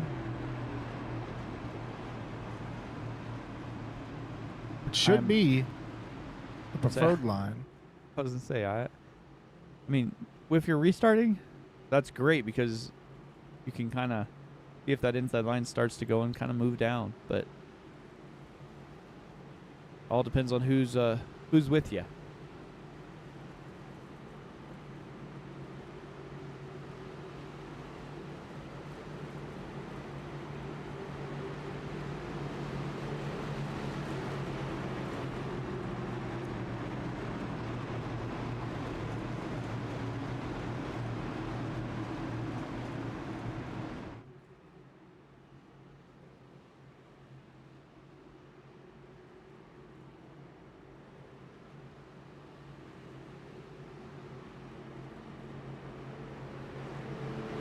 Lights are out.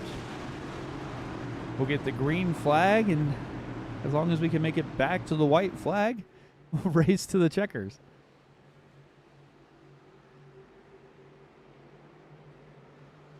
And this will be the first of 3. Hopefully the only one. I'll say hopefully not.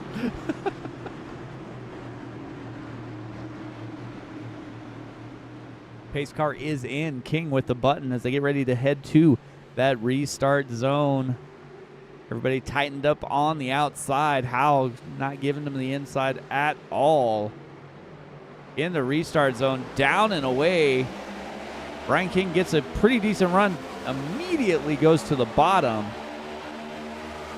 And it might be out a little bit too far here as Christopher Howell has Kent Mueller giving him a shove.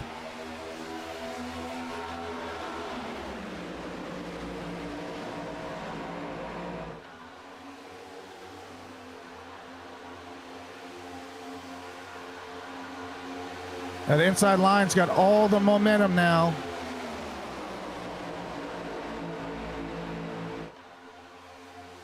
But Tristan Brian Bailey King, trying to make the Christopher- middle line work.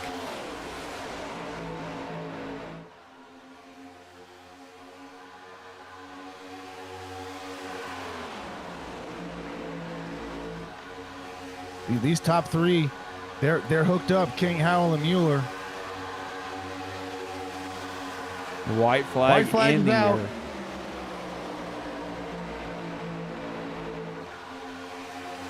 It's going to get Howell to racing. the outside. Yeah. Man. I'm speechless. Bailey trying to bully his way through. Hasn't been able to get that run. Finally gets a run. And now he has Christopher Howell in front of him, and Christopher Roth sideways, wrecking into the wall. Half the field taken out here as we get ready to head down the front stretch. Beating and banging still. Round goes 2 more drivers. 3 wide. King goes around. Denise goes around. Kristen Bailey. Robert Roth. Sideways as the 59 takes the win. Wow. Holy crap.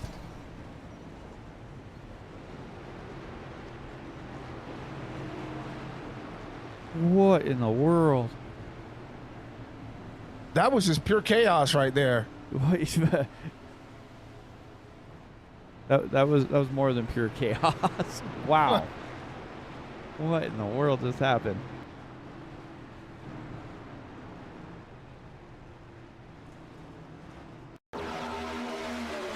King gets spun. Mueller gets spun. 3 wide, beating and banging. Robert Roth goes back and forth.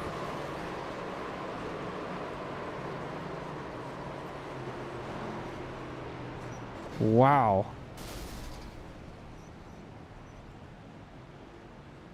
Massive ARCA break there at the end.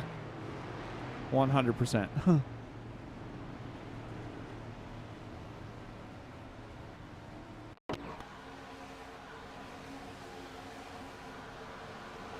Yeah, everybody just carnage everywhere. Here, we'll slow it down a little bit.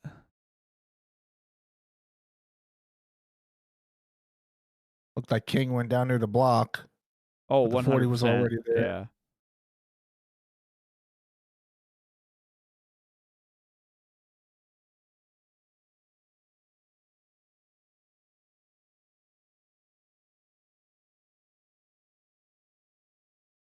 Up and over.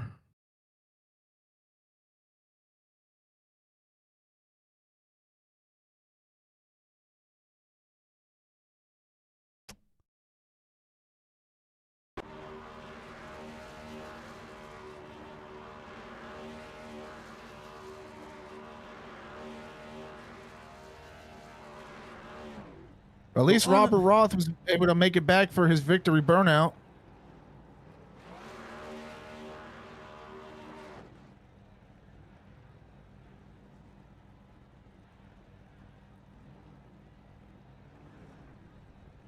So unofficially, Robert Roth, Tristan Bailey, and Christopher Howell.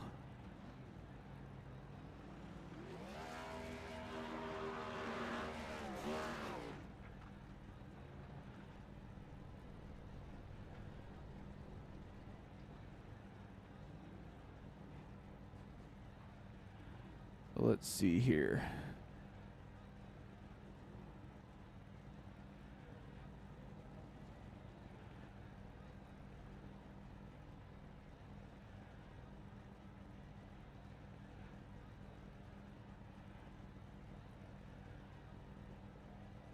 We'll get 3rd place up here for you.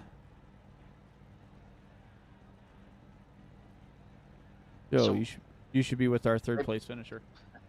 Christopher Howell. This is Front Row Joe up in the booth. How's it going, buddy? Hey, what's going on, man? I'm sorry I'm late. You know, I was drinking the beer, using the bathroom. You know, I'm sorry. Oh no, you're good, man. Listen, at least you made it in, right? What a finish that was, man. We've seen an absolute wreck fest there coming to the checkered flag. What was what was going through your head as all that was happening? Well, to be honest with you, I thought I was going to win the race until I got kind of ping pong balled there at the end. But I just, I had been having a terrible race. I was in the back at the first run trying to save some fuel, make a shorter pit stop, and then got into a couple people on pit road, and then on a caution restart, just got shuffled to the back with John. There was a huge checkup on the bottom lane, and then me and him just lost the draft. So just to make it back up front was kind of a miracle because the drafting package kind of, excuse my language, but kind of sucks for this car. But yeah, just happy to be up front. It was pure chaos at the end. I thought I was going to walk away with that, but it is what it is. I'll take a third. Good points night. Led some laps. Yeah, Oh no, not too bad. still a solid podium finish, right? You're gonna get some points. They also, you guys also did have a extra 10% horsepower boost for this race.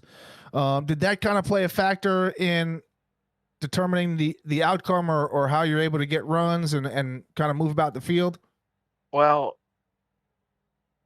I didn't really, I don't run too much next gen at at the drafting tracks, but what I could tell is that you could generate a run, but most of the time you couldn't do anything with it unless someone came with you. And the only area that I seen that you could actually generate and continue a run was in the middle of the track. So bottom line, low line, you can't do anything with your run. But I will say I kind of learned a little something on the bottom line there when I was trying to catch Tristan. Is I was just learning to drag my brake there to just try to keep that car behind me just tucked in as much as possible, and just kind of time your runs the right way. And then eventually it just paid off. We prevailed, but unfortunately the guy behind me just got around me. Brian was having a heck of a race up there. But yeah, it was an okay race. It's all right. I think it could be a little better. It's just a product of this package in this car. Yeah, well, you've achieved victory either way by making it to the end, right? There were some Right. drivers that didn't, but you Yeah. were one of them that made it to the end, and you came away with a third place finisher, getting you some good championship points. So, before we let you Yeah, go, oh, go ahead. I don't want to come off as complaining. Like, I'm very grateful for the third place finish and the points. It's this type of racing. It's hit or miss. Sometimes you don't survive, and sometimes you do, and sometimes you win, and sometimes you don't. It's what Dale Earnhardt used to say, right? You win some, you lose some, you wreck some. So that's racing.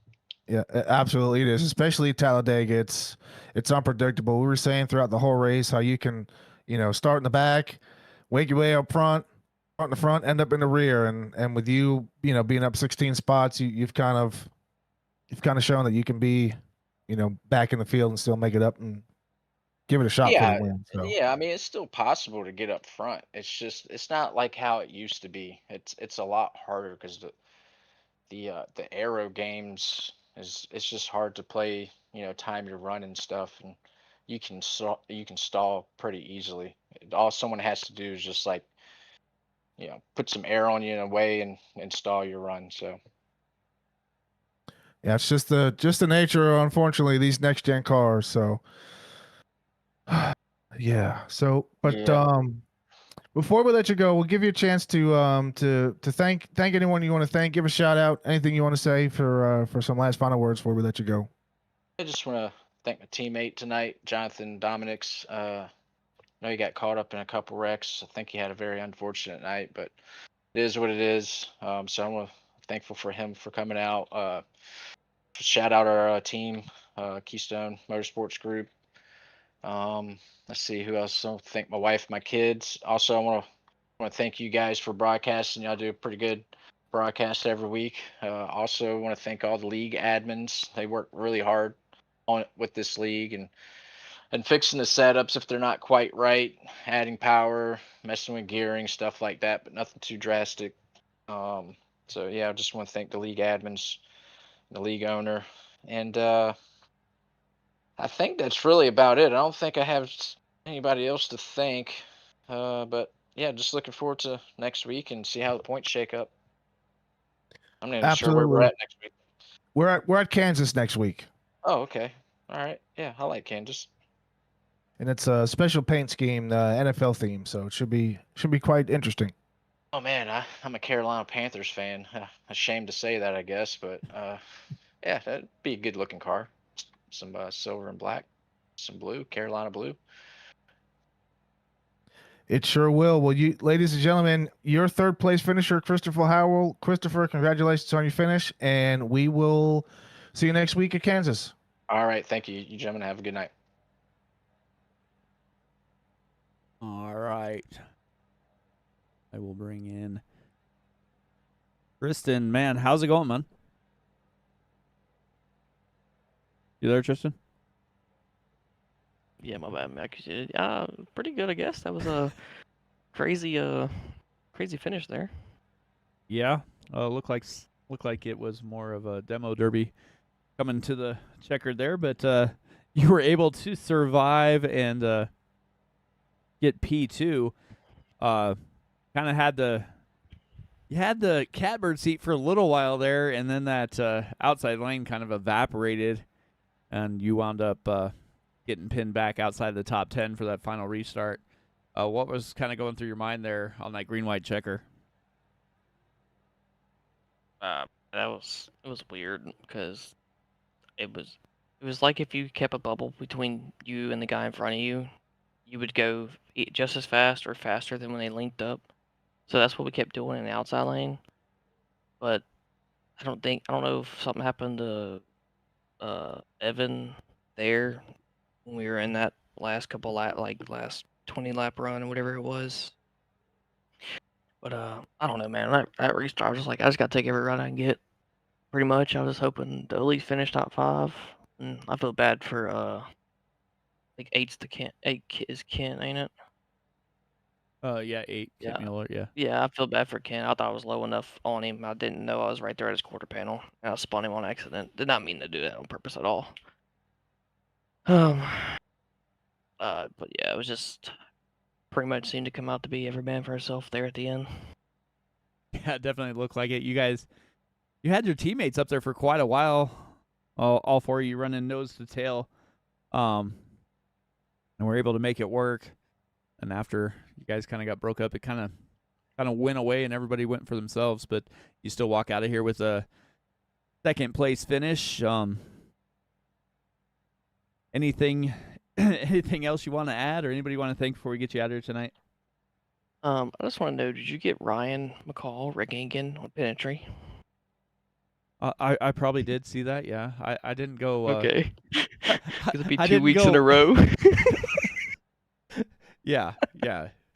Between him and then Tyler going sideways in pit entry, both of them got that that nice view there. So Yeah, it was funny. I didn't but, go on board at that time, but you know.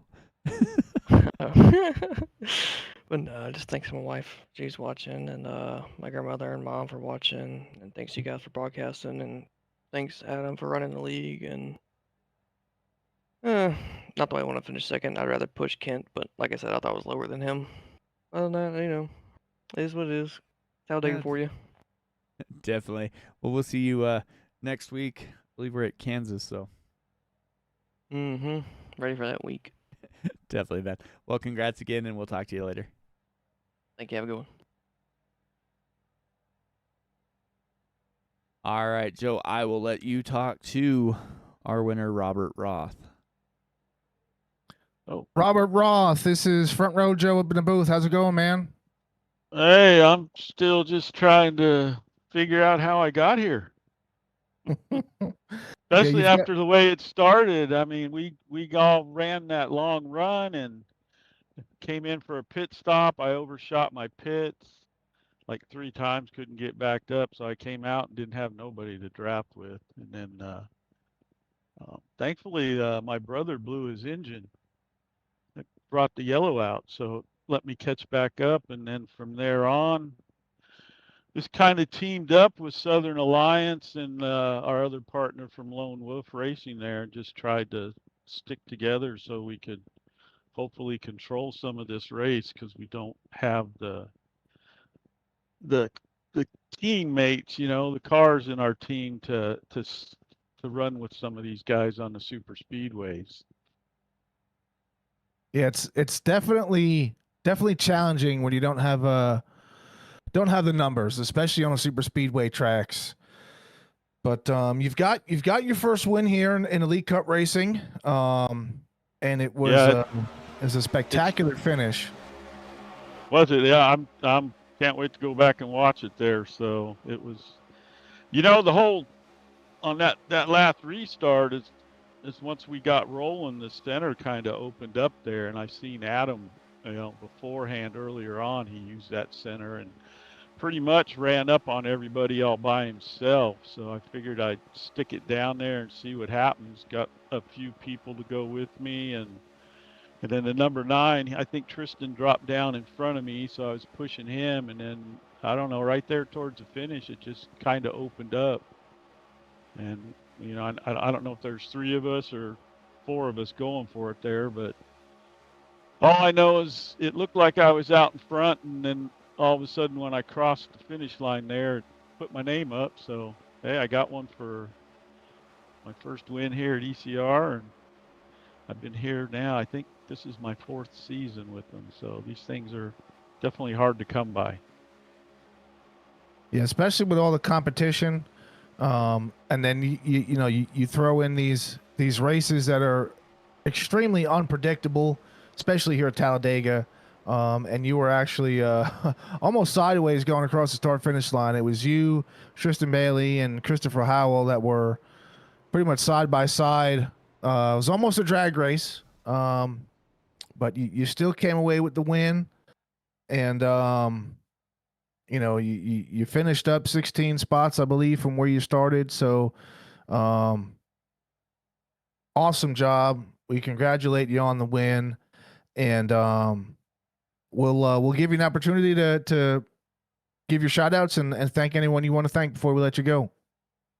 All right. Well, most of all, I'd like to thank ECR for putting these on. It's a great group of guys to come race with. I know sometimes we can get a little frustrated with each other, but it's really a great group, and for the most part, the races are generally really clean. I'd like to thank my teammates, my brother and Pete Walsh there and Lone Wolf. We run together pretty much all the time, practice together, and then special shout out to Southern Alliance tonight for helping us out, teaming up, and working with each other to try and get us up front. And also, I'd like to give a shout out for any West Coasters out there. Star Nursery, they got your garden needs. Get on out there and pick it up. Well, you've heard it here, ladies and gentlemen. Robert Roth, your winner tonight here at Talladega.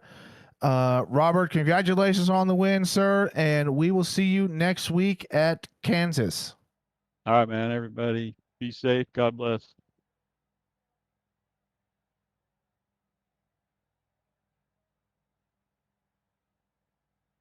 Definitely. So we wound up running a total of 84 laps that time. Tristan Bailey led the most laps. Fastest lap was by that 94 machine of Adam Boughton. 4 cautions for 12 laps. Robert Roth, Tristan Bailey, Christopher Howell are the top 3. But that will do it here tonight. Anything you want to say before we get out of here, Joe?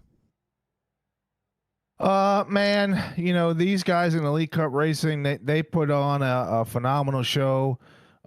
Big shout out to these guys for working on their racecraft and showing up week after week, because we know life can get in the way and things can get some challenging, but these guys seem pretty dedicated. So big shout out to them, and just thank you to all the sponsors and SRM Racing Media for allowing us to put on the show. Yeah, definitely, man. Well, from all the drivers of the ECR Next Gen Cup League and all of us here at Sim Racing Media, I want to wish you guys a good night. See you next week at Kansas.